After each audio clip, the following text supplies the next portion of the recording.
Survey Sanjay सिपाही धुआपुर के धरती से आप साहब की ओर से बहुत बहुत रुपयों का धर्मदान मिले।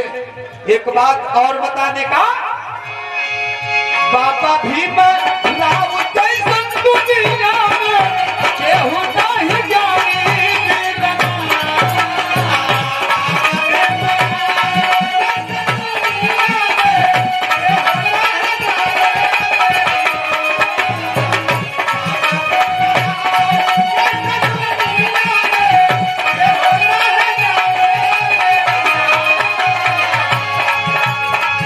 बाबा भीम राव जैसन दुनिया में केहू नहीं जानी।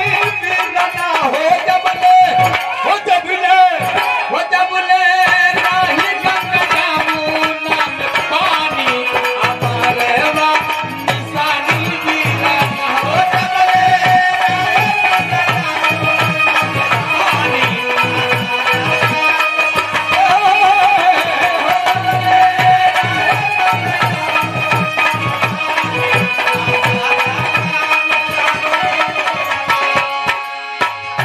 आइए मेरे साथियों, एक बात और कह दे हम क्या,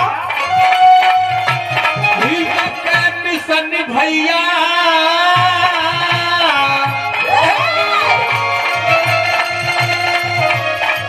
भीम का मिशन भैया रखी नाय अधूरा। ये कदा बना के एक कई दिया पूरा।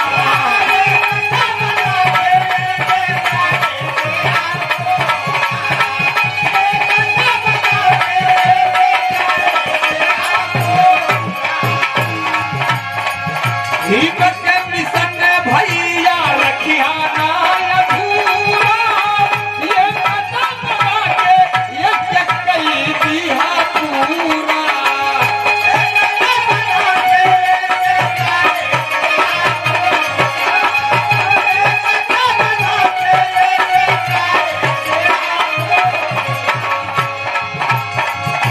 एकता भीम का मिशन भैया रखिया न पूरा। एकता बना के कह दिया पूरा।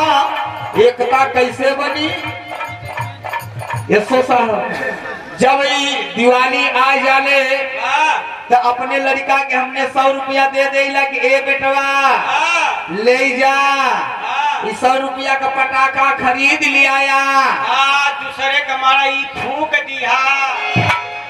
मड़ई फूके बदे ना रे, पटाखा जलावे बदे ल्या पटाखा जलावा। अब 10-15 दिन भइल त्योहार बीतल होली। ये बेटवा है 50 रुपया पिचकारी ले लिया, 100 रुपया का रंग ले लिया।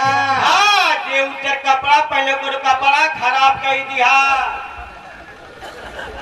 हमें पूछा थे तो से रंगवा से है 100 रुपया लड़का के दे दहली, निरर्थक चला गया। 200 रुपये दिया हूँ और 20 रुपये उस मसीहा की जयंती के लिए जो हमारे कमेटी के साथ ही जाते हैं। यही हमारे युवा बुजुर्ग माताएं बहनें सवाल करते हैं कि 100 फिर लग गल का, कहो पिछली बारियां देहले वाली ढन के हिसाब वो ना देहने। पी गई ना दारू का। सोचने की बात है, सबसे जटिल समस्या है। हमारे युवाओं का हौसला वही नाकाम होता है। मेरी माताएं बहनें, इस पर विचार करने की जरूरत है। खाली फेर ना कब हम खाली 5 रुपया अगर महीना निकाल लाए आप लोग, 5 रुपया महीना तो 12 पंजे 60 हमारे युवाओं को मांगने की जरूरत नहीं पड़ेगी। आप लोग खाली 5 रुपया महीना इस मसीहा के नाम पर निकालने का काम करें, जयंती अपने आप बन जाएगी। यही संगठन का काम है मेरी माताओं बहनें।